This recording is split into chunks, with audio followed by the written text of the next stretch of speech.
오늘의 말씀은 창세기 33장 16절에서 17절 말씀입니다.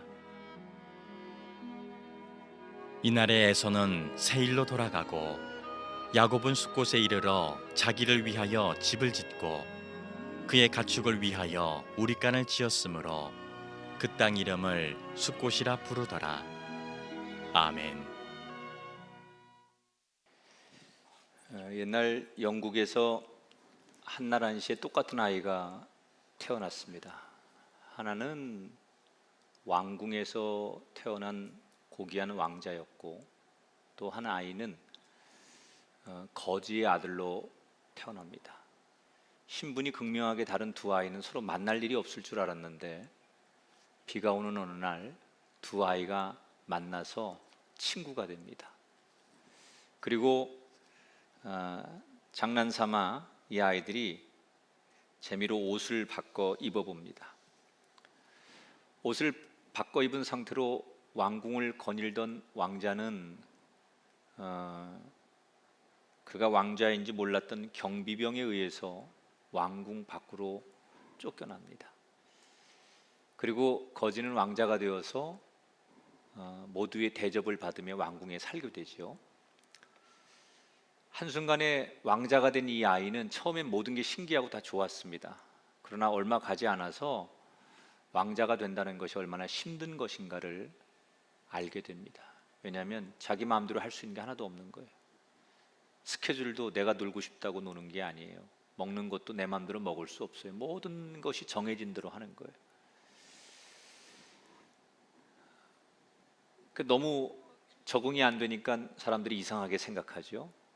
그러나 점차 잘 적응하고 모든 걸 다시 익혀가면서 진짜 왕자처럼 살아가는 이야기. 이 이야기는 마크 트웨인이 쓴 소설 왕자와 거지의 전반부에 나오는 스토리입니다. 이 마크 트웨인이 쓴 왕자와 거지라는 소설은 한 120년 전에 세상에 나왔는데, 지금도 다소 비현실적인 이 이야기를 사람들은 대단히 좋아합니다. 왜 이 스토리를 그렇게 좋아할까? 그것은 우리의 욕구가 반영되기 때문에. 인간은 누구나 한 번쯤 이런 상상을 합니다. 야, 내가 만약에 왕이 된다면, 내가 공주가 된다면 어떨까? 또 내가 재벌의 자녀가 되거나 내가 대통령이 된다면 어떨까? 뭐 이런 상상들을 한 번쯤은 해보죠. 근데 만약에 우리가 그렇게 된다면 전제되어야 될 게 하나 있습니다. 우리의 신분이 바뀌고 높아질수록 우리들을 향하여 요구하는 덕목들이 점점 많아져요. 예컨대 그 자리에 맞는 예절, 또 의무, 이런 것들을 점점 많이 요구하게 돼요. 평범할 땐 괜찮았는데 그런 자리, 우리가 상상하는 그런 자리에 가면 우리가 해야 할 것도 많아진다는 거예요. 그래서 어떤 고위공직에 오르거나 귀한 자리에 가게 되면 가끔 저는 이제 그런 축사 같은 거를 하게 되거나 또 그런 자리에 서서 다른 분들의 축사를 들어보면 거의 공통적으로 그런 얘기합니다. 축하한다. 그런데 당신이 맡은 그 지위, 그 자리는 너무너무 중요하기 때문에 그런 타이틀답게, 그런 사람답게 이 일을 잘 해달라, 이런 얘기를 굉장히 많이들 하세요. 모모답게 사는 것, 이걸 가장 피부로 와닿는 사람이 누구여야 되느냐? 저는 그리스도인이라고 생각해요. 왜냐하면 예수를 믿는다는 것은 내가 예수님을 구주로 믿는 순간부터 우리의 영적인 신분이 완전히 달라지는 거예요. 예수를 믿는 순간부터 우리의 신분이 달라져요. 진노의 자녀에서 하나님의 자녀로, 땅의 시민에서 천국의 시민으로. 그러니까 예수 믿고 우리가 은혜 받고 영적인 신분이 바뀌면 우린 결국 하나님의 자녀답게 천국 시민답게 살아가야 돼. 그러니까 예수를 믿고 있는데 예수 믿는 사람답지 않아요. 그래서 우리는 이 답게라고 하는 이야기가 어쩌면 제일 필요한 사람이다. 오늘 창세기 33장에 하나님을 만난 사람답게 변하는 야곱의 이야기를 소개해 드릴 건데, 오늘 33장의 야곱은 우리가 기존에 알던 야곱이 아니에요. 지금까지 우리가 만났던 야곱이 아니에요. 완전히 바꿔진 야곱을 만나게 돼요. 지난 시간에 약복강에서 밤새도록 하나님을 붙들고 하나님 앞에 소원을 씨름하던 야곱을 하나님께서 그래 네가 이겼다, 그리고 하나님이 저 주시면서 야곱을 축복하시는 이야기, 새로운 이름과 함께 축복하는 이야기를 우리가 들어봤어요. 이때부터 야곱은 정말로 하나님을 만난 사람답게, 하나님을 믿는 사람답게 새로워지기 시작합니다. 근데 여러분, 이런 문제가 있어요. 영적으로는 하나님 앞에 은혜를 입고 하나님을 만나서 축복을 약속받았는데 내 현실의 삶의 자리는 여전히 문제가 해결되지 않는 거예요. 우리가 이런 경우가 있습니다. 어느 날 하나님을 만났어요.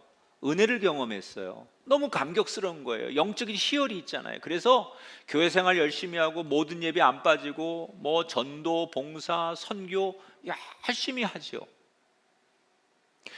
정말 하나님의 사람이 되고 하나님의 살아계심을 경험하니까 너무 행복하니까 우리가 그렇게 푹 빠져서 예배와 신앙생활을 해요.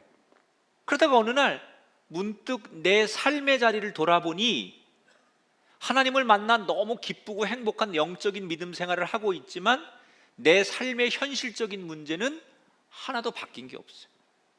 여전히 재정적 문제, 가족의 문제, 자녀의 문제, 내가 지금까지 쌓아왔던 인생의 문제는 그대로 여전히 가지고 있는 거예요. 그때 사람들이 갈등하는 거예요.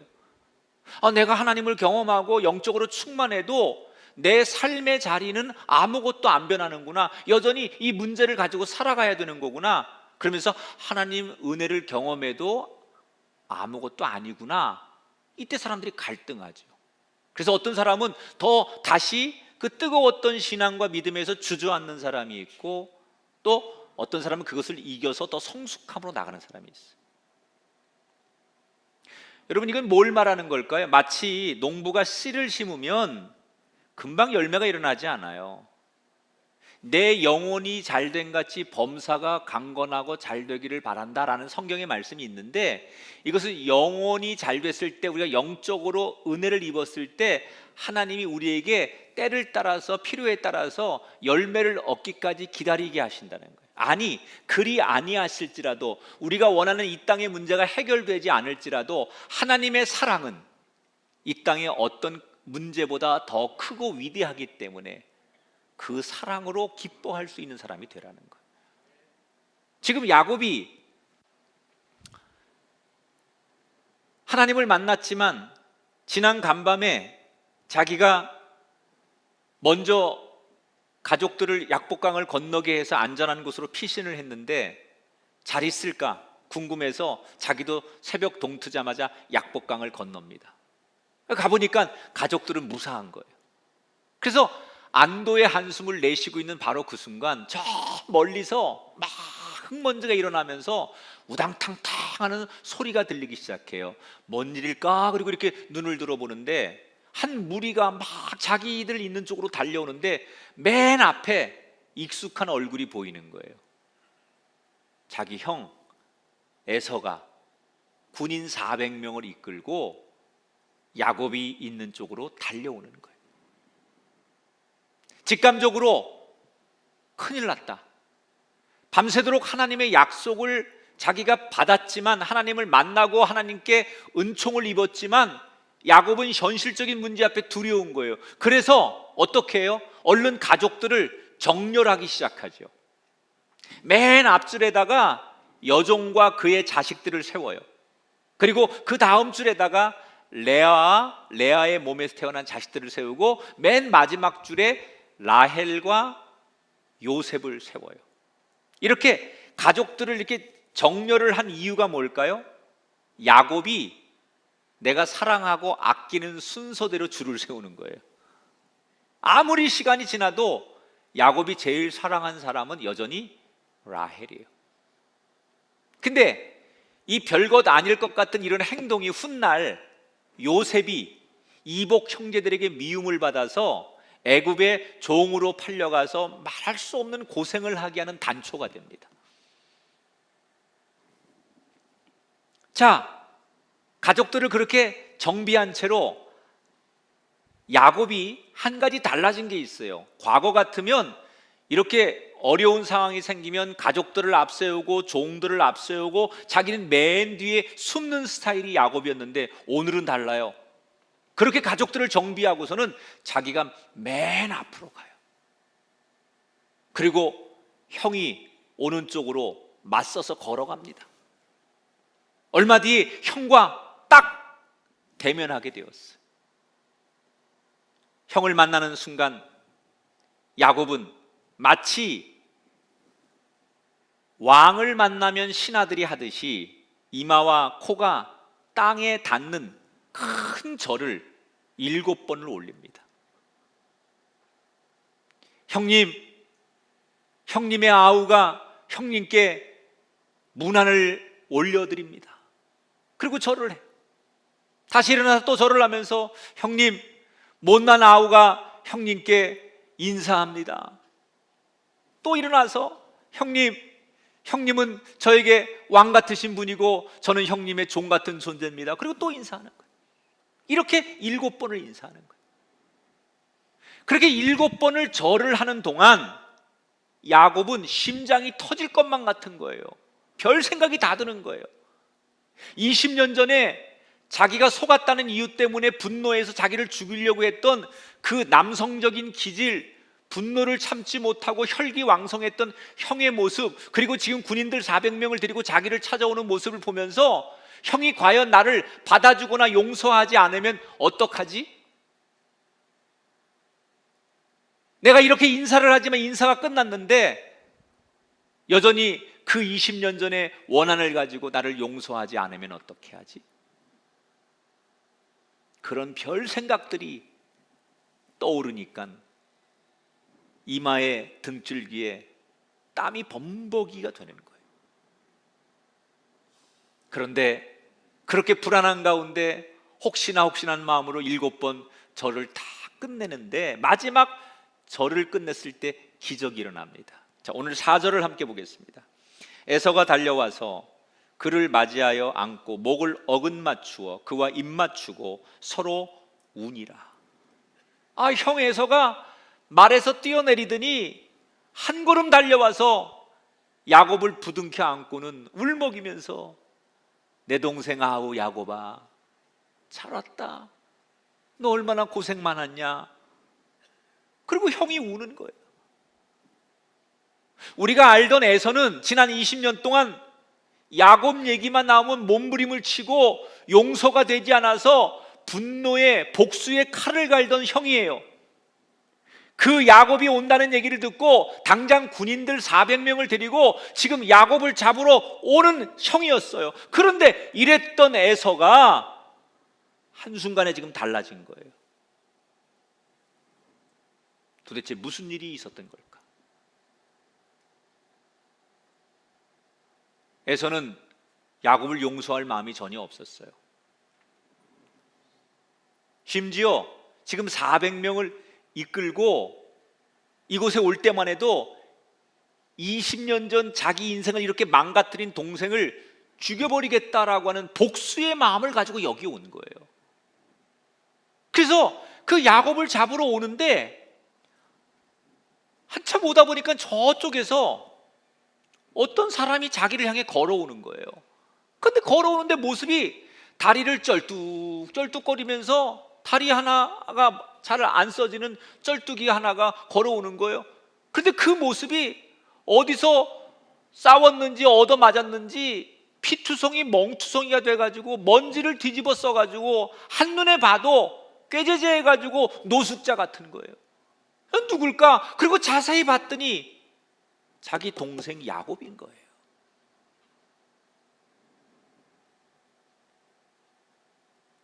성하지 않은 몸으로 자기 앞에 나와 그 몸으로, 그 모습으로 힘겹게 자기에게 절하는 그 모습을 보면서 자기도 모르게 그 동생을 향한 치근한 마음이 드는 거예요. 한 번씩 절할 때마다 치근하고 그 동생에 대한 그리운 마음이 나도 모르게 점점 커지는 거예요. 내가 이러려고 야곱을 만난 게 아닌데 왜 자꾸 내 마음이 이렇게 약해지고 왜 자꾸 내가 야곱에 대해서 이런 치근한 마음이 생길까? 이런 감정이 생길까? 애써서 머리로는 부인해 보려고 하지만 요동치는 감정이 점점 커지는 거예요. 결국은 머리로는 용서가 되지 않는데 가슴으로는 그 혈육에 대한, 야곱에 대한 치근한 마음이 막 용솟음 치는데 머리의 싸움과 가슴의 싸움에서 가슴이 이기는 거예요. 그래 뛰어가 눈물로 야곱을 안아주기 시작하는 거예요. 여러분, 누가 형 이 에서의 마음을 바꿨습니까? 야곱이 보낸 선물 때문이 아닙니다. 야곱이 하나님 앞에 하나님 나 좀 살려주세요라고 울면서 간절히 기도했을 때 하나님께서 에서의 마음까지도 간섭하셔서 그 마음을 움직여 주셨다는 거예요. 이 현대인들이 가장 힘든 것 중에 하나가 인간관계예요. 우리는 과거보다도 훨씬 더 인간관계가 복잡해졌어요. 그래서 소송도 많고 싸움도 많고 다툼도 많고 불필요한 오해와 불필요한 그런 관계들이 너무 많아요. 그게 가족일 수도 있고 친구일 수도 있고 동료나 심지어 교인일 수도 있는데 나와의 관계 속에 증오와 미움과 용서가 되지 않는, 내 뜻과 상관없이 서로가 너무 불편한 에서와 야곱 같은 관계들이 이 현대인들에게 다 있어요. 근데 이 문제를 풀고 싶은데 인간적인 방법으로 안 풀려요. 그때 우리가 해야 될 게 바로 야곱이 했던 것처럼 하나님, 저의 마음에 간섭해 주세요. 하나님이 감동을 주시고 하나님이 사랑의 마음을 주시고 하나님이 국률한 마음을 품게 하실 때만이 사람과의 증오와 갈등이 해결될 수 있다는 것을 기억하시면서 아픔과 꼬여진 인간관계가 있다면 오늘 야곱처럼 하나님 앞에 간절히 눈물로 기도하셔서 기적이 일어나기를 주님의 이름으로 축원합니다.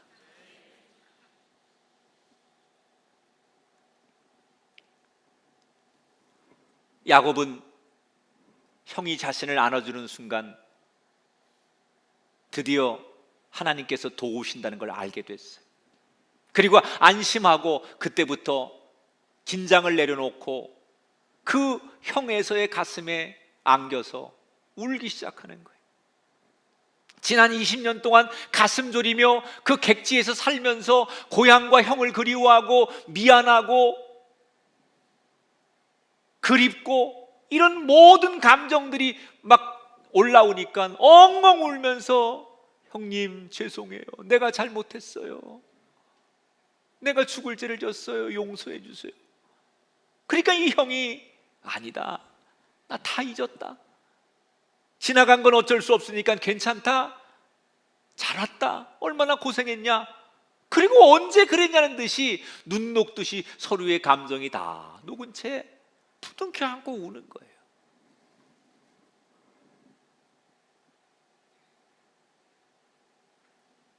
한참을 그렇게 부둥켜 안고 울다가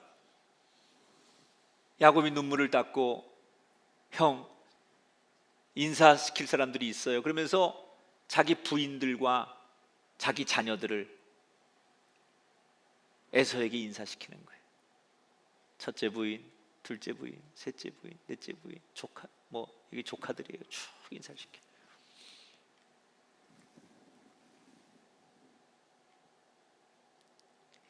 그런데 이렇게 인사를 시키는 그 장면 속에서 제가 참 어떻게 이런 표현을 썼을까라고 하는 그 표현 하나가 눈에 들어와요.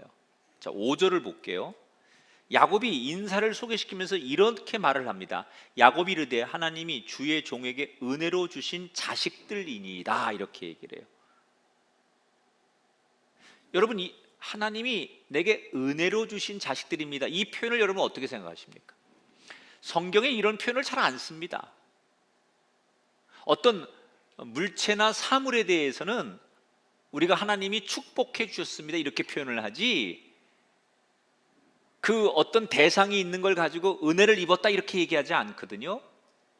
그래서 보통 가장 많이 쓰는 표현은 하나님이 축복하셔서 이렇게 대가족을 이루었습니다, 하나님이 축복 속에 이렇게 자녀들이 많이 생겼습니다, 이게 정상적인 표현이에요. 그런데 그런 정상적인 표현을 안 쓰고 하나님의 은혜를 입어서 자식들을 이렇게 많이 얻었습니다, 대가족을 이루었습니다 라고 표현을 해요.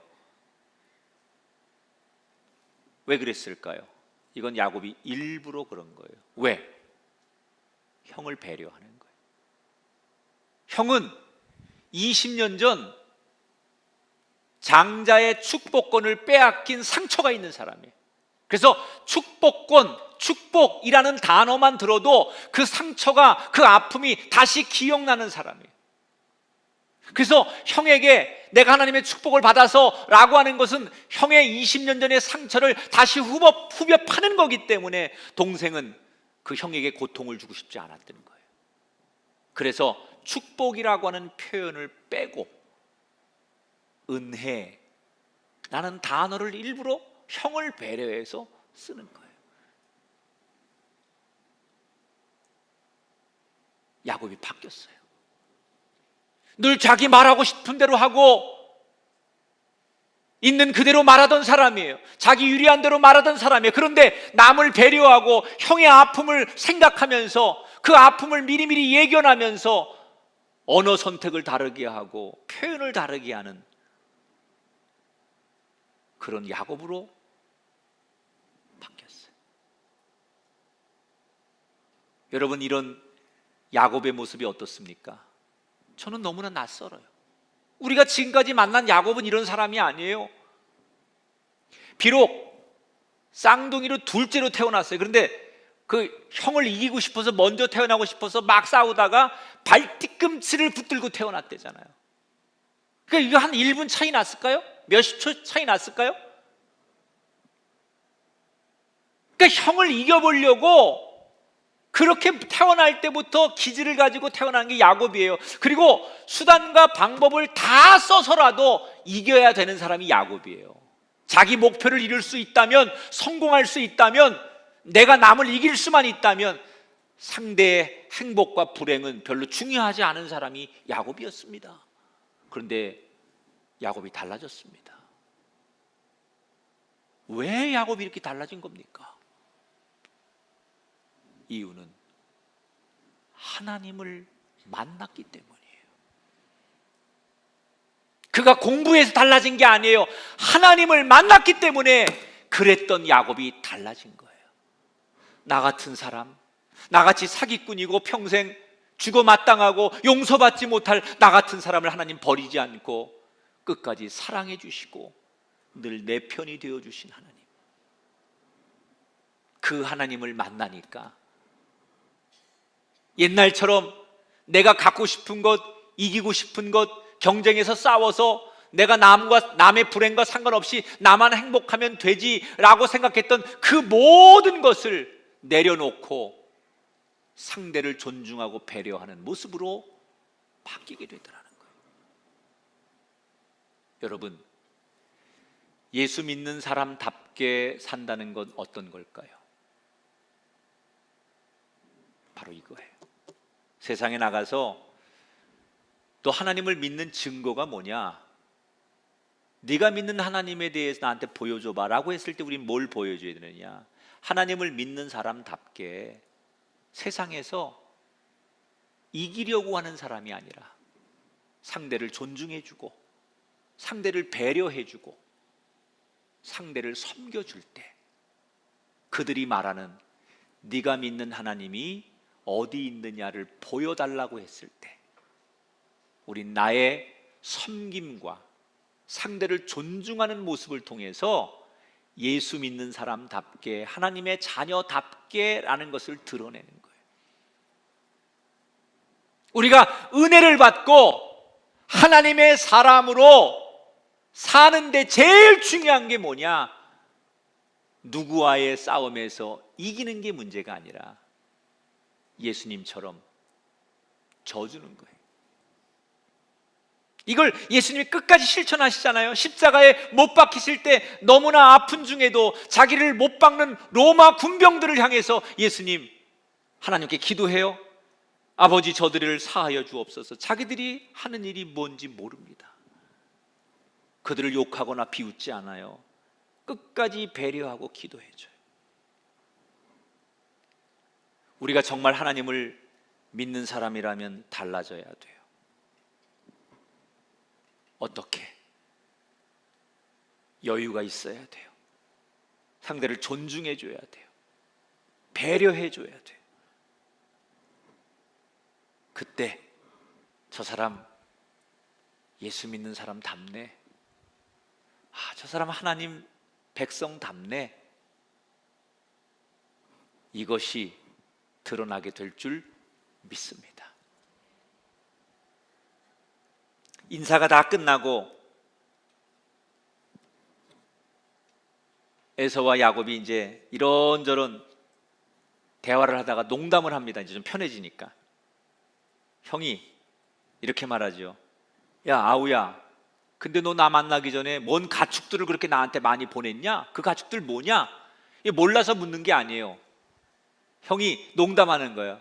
넌 뭔 가축들을 그렇게 나한테 많이 보냈어? 그랬더니 야곱이, 형님, 제 마음입니다. 형님께 진 빚과 형님께 잘못한 것을 사죄하는 마음으로 제가 형님께 드리는 제 마음입니다. 부디 제 선물을 받아주십시오. 그러니까 형 에서가 야야 이롭다. 야, 나도 먹고 살만하고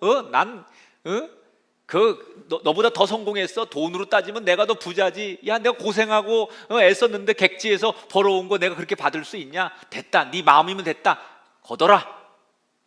그러니까 동생이 아닙니다 형님, 받아주세요. 아니 됐다니까 형님 먼저, 아우 먼저, 뭐 이렇게 실갱이를 벌이다가 결국 결과는 뻔해요. 형이 받아요. 근데 이게 왜 그러냐면, 왜 성경에서 이런 표현을 쓰냐면, 이게 그 당시 이 중동의 고대 사회의 관습이에요. 우리나라 사람들 잘 알잖아요. 우리는 못 먹던 시대에도 손님들이 누가 뭐 집에 오면 밥 먹을 때 되면 인사치레로 하는 거예요. 저희 때마침 식사하는데 같이 한술 뜨시죠. 이거 진짜로 밥 먹으라는 얘기가 아니라 그냥 인사치레로 하는 얘기야. 그러면 아유 뭐 됐습니다. 그리고 이제 처음엔 거절합니다. 배고픈데도. 그러면 또 한 번에 거절한다고 그래요? 그러지 않잖아요. 그래도 좀 한술 뜨시죠. 그러면 괜찮은데, 그러면 쓱 가서 먹는 거야 이제. 그게 이제 한국의 문화처럼 비슷한 거예요. 옥신각신하다가 형이 결국은 그래 네 마음이 그렇다니까 내가 받지. 그리고 결국 동생이 준 선물을 다 받습니다. 자, 이렇게 선물까지 다 주고 받으면서 정말 그들의 마음은 언제 그랬냐는 듯이 화해의 마음으로 모든 게 되어갑니다. 이때 이제 어느 정도 시간이 지나면서 형 에서가 동생에게, 아우야, 너 이제 새로운 삶을 시작해야 되는데 어디서 살 거냐? 너 그러지 말고 이 낯선 땅에 왔는데 형이 살고 있는 우리 집으로 가자. 그 에돔 땅, 형이 고생해서 그 지역을 어느 정도 읽어놨으니까 너 거기 가면 편할 거야. 내가 좀 너를 도와주고, 그러면 누가 너 무시하지 않고 네가 하고 싶은 일, 자녀들 키울 수 있는 일 안전하게 다 할 수 있으니까 내가 살고 있는 에돔으로 가자. 이 형의 제안은 진심이에요.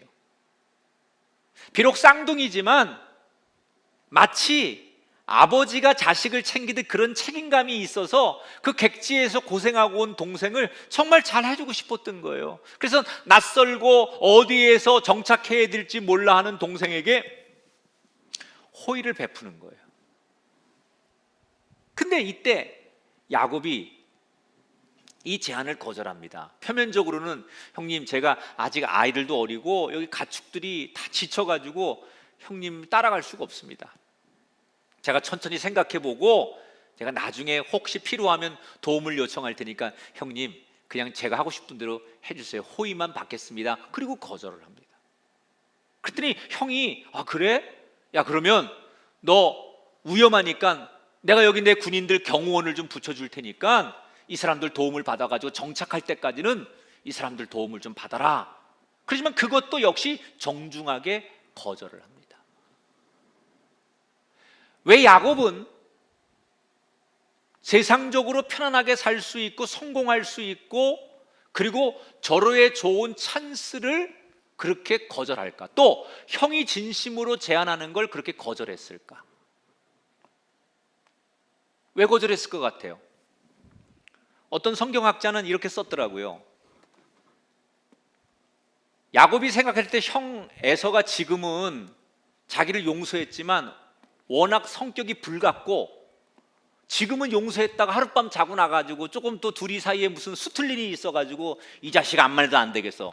다리 몽둥이를 부러뜨려놔야지. 뭐 이러고 분명히 바뀔 수 있는 기질이 있기 때문에 이 형을 따라가서는 말년이 행복하지 않을 것이다. 그래서 형의 제안을 성격을 알기 때문에 안 받아들였을 것이다. 뭐 전혀 근거 없는 해석은 아닐 텐데 그것보다 진짜로 형의 제안을 거절한 이유는 따로 있습니다. 자, 성경을 볼까요?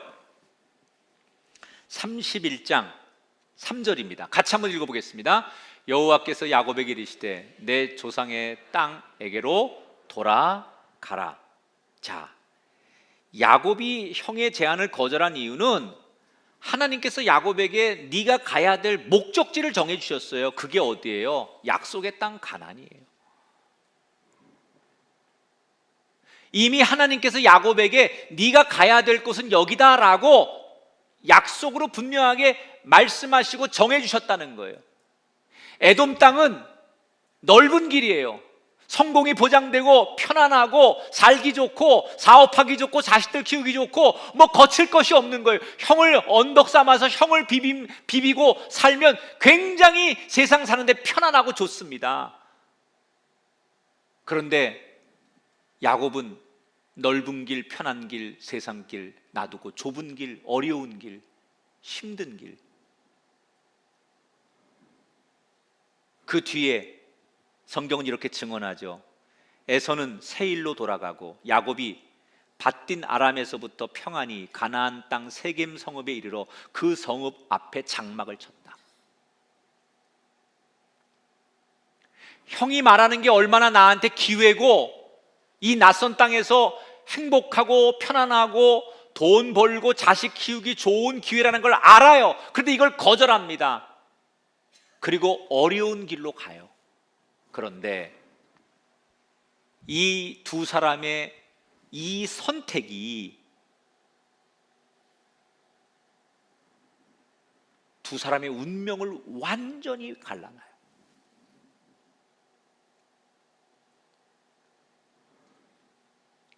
형은 자기 살던 에돔으로 돌아갑니다. 그리고 야곱은 숫곳이라고 하는 곳에 임시로 진을 쳤다가 결국 다시 하나님이 가라고 하는 약속의 땅 가나안으로 건너가요. 자, 이 선택이 뭘 말하느냐? 이날 이후로 에서라고 하는 이름은 역사 속에 사라집니다. 그때는 에돔 땅이 살기 좋은 땅인 줄 알았어요. 그때는 성공하는 땅이고 그게 앞서가는 땅이고 그게 현명한 길이고 그게 축복의 길이고 그게 넓은 길인 줄 알았어요. 그런데 야곱이 선택한 길은 넓은 길, 성공하는 길, 사람들이 좋아하는 길이 아닌 하나님이 주신 목적지를 향해 갔는데 에서는 역사 속에 그 이름이 먼지처럼 사라진 반면에 고생과 굴곡은 있었지만 야곱의 이름은 역사 속에 길이길이 남는 이름이 되었어요.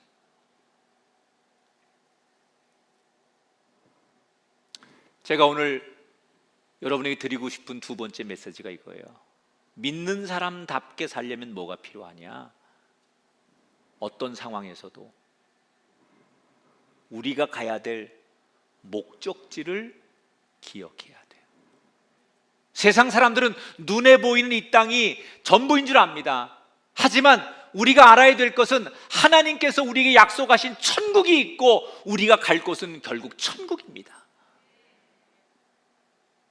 우리가 가야 될 그 천국을 잃지 않고 잊지 않고 사는 사람, 오늘도 그곳을 향해서 힘들지만 달려가는 사람, 이게 믿는 자답게 사는 거라는 거예요. 아무리 잘 달려도 결국 결승점에 도착한 사람만이 인정을 받는 거 아니에요? 우리는 지금 잘 달리고 있습니까? 결승점을 향해 달리고 있습니까? 아니면 세상에서 돌고 돌고 도는 인생을 살고 있습니까? 하나님이 우리에게 목적하시고 하나님이 우리에게 주신 마지막 결승점은 천국인데,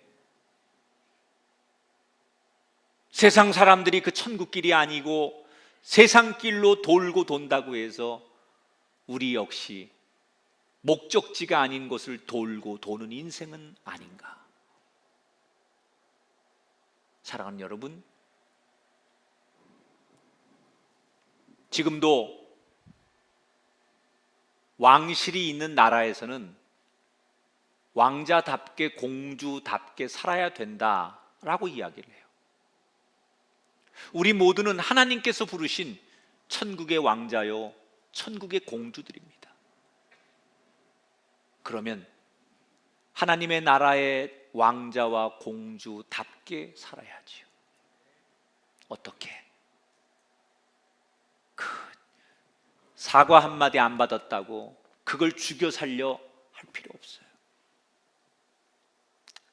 그저 정말 그런 일들 정도는 내가 예수 믿는 사람답게 이해하고 관용하고 배려하고 넘어갈 줄 아는, 꼭 모든 것을 다 내 뜻대로 내 주장대로 이기는 사람이 아니라 알면서도 져주고 맞춰주고 겸손해지는 사람, 이게 하나님의 자녀다운 거예요.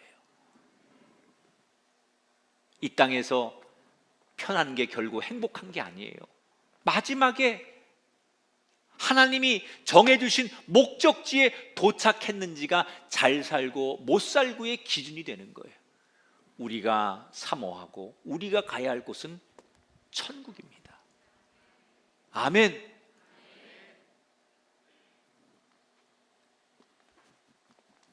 천국을 향하여 가는 사람답게 사세요. 따라합시다.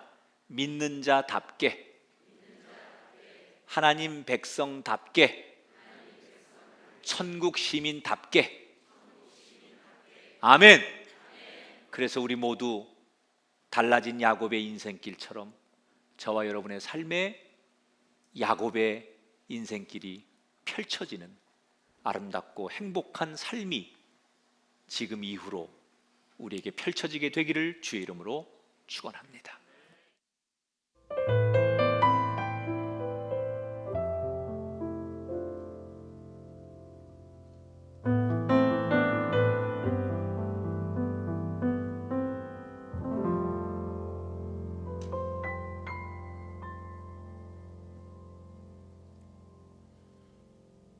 고요한 저녁 홀로 소란스럽다.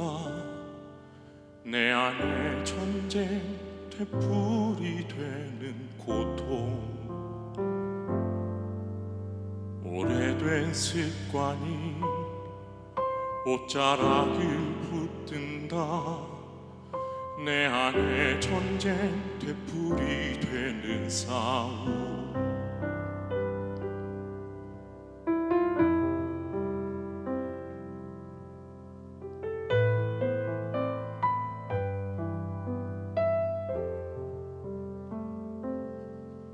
내가 말한 것들이 빛을 잃어가고 어둠이 나를 삼키려 입을 벌릴 때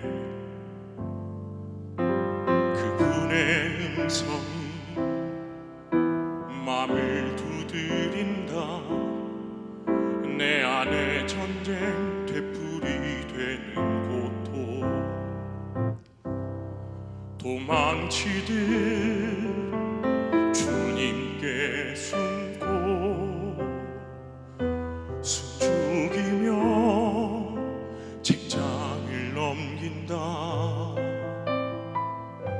눈을 감고 주님께 기도를 올린다. 떨어진 물로 기도를 드린다. 마음과 생각을 지키시리. 그가 평화를 주시리. 시끄러운 전쟁 그 속에 세상이 줄 수 없는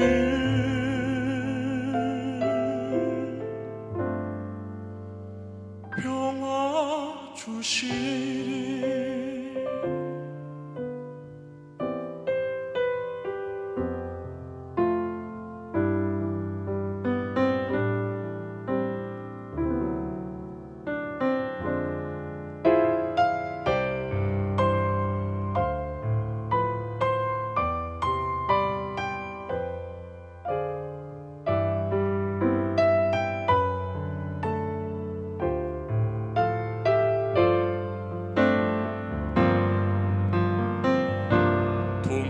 도망치듯 주님께 숨고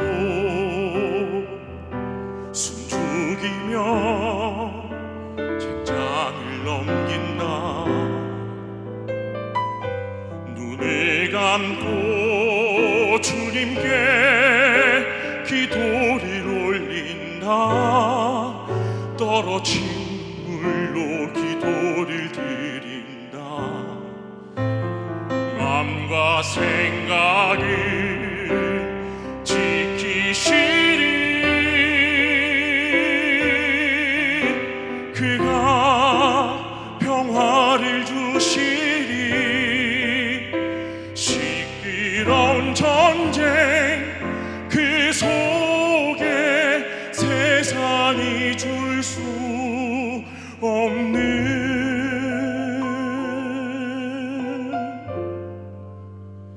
평화 주시리.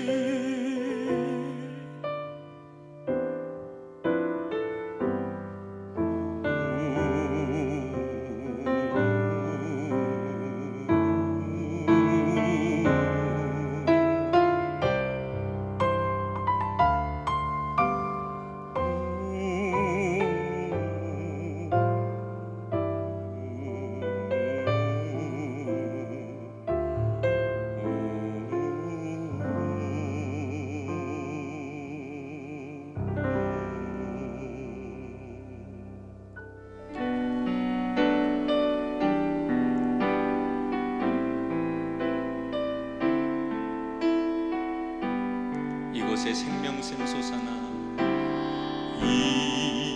이곳에 생명샘 솟아나. 눈물 골짝 지나갈 때에 머잖아.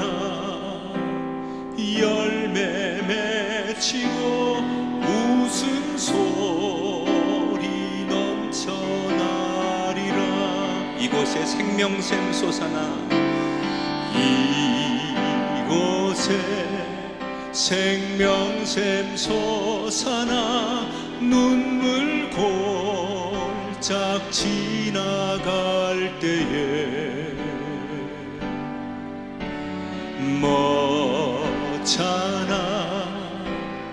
열매 맺히고 웃음소리 넘쳐나리라. 꽃들도 구름도 바람도 넓은 바다도 찬양하라 찬양하라 예수를. 하늘을 울리며 노래해 나의 영혼아.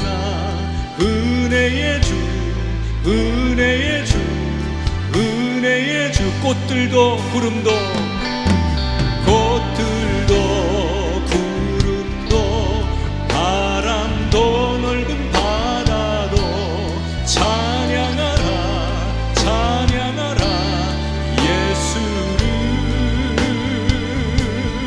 하늘을 울리며 노래해 나의 영혼아. 은혜의 주, 은혜의 주, 은혜의 주. 그날에 하늘이 열리고, 그날에 하늘이 열리고 모든 이가 보게 되리라. 마침내 꽃들이 피고, 마침내 꽃들이 피고 영광의 주가 오시. 꽃들도 구름도 바람도 넓은 바다도 찬양하라 찬양하라 예수를. 하늘을 울리며 노래해 나의 영혼아.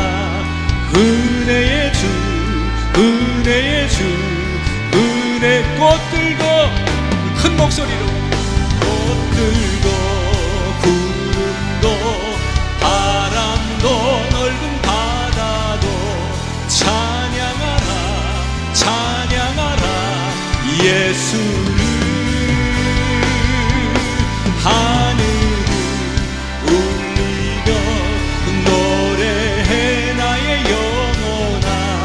은혜의 주, 은혜의 주, 은혜의 주.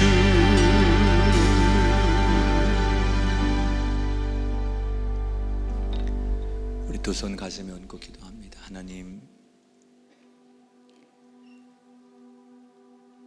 야곱의 과거의 모습이 낯설지 않습니다. 왜냐하면 야곱 속에 내가 있기 때문입니다. 이기지 않고는 견딜 수 없는 나, 조그만 손해도 보지 않으려고 하는 나, 그렇게 사는 것이 잘 사는 거라고 신념을 갖고 살았던 나. 하나님, 내가 야곱입니다. 이제 하나님을 만났으니 하나님의 자녀답게 낮아지고 배려하고 용서하고 내려놓을 줄 아는 사람 되게 해 주옵소서. 이 땅에서 아무리 쉽고 편안하고 성공할 수 있는 길이 있어도 그게 우리의 길이 아니고 목적지가 아니라면 다시 우리가 꼭 가야 할 목적지를 향해 걷는 사람 되게 하시고, 그 길이 좁은 길, 힘든 길이어도 내가 가야 할 그 목표와 목적지를 오늘도 한 걸음 한 걸음 내딛는 천국 백성답게 살게 하여 주옵소서. 우리 성도들 얼마나 힘들고 얼마나 어렵겠습니까? 세상이 이렇게 힘든데 돈 있는 사람도 능력 있는 사람들도 어렵다고 하는데, 우리 성도들, 보통 사람들, 힘없는 사람들 얼마나 지치고 힘들겠습니까? 하나님, 도와주세요. 우리 성도들을 사랑해 주세요. 긍휼히 여겨 주세요.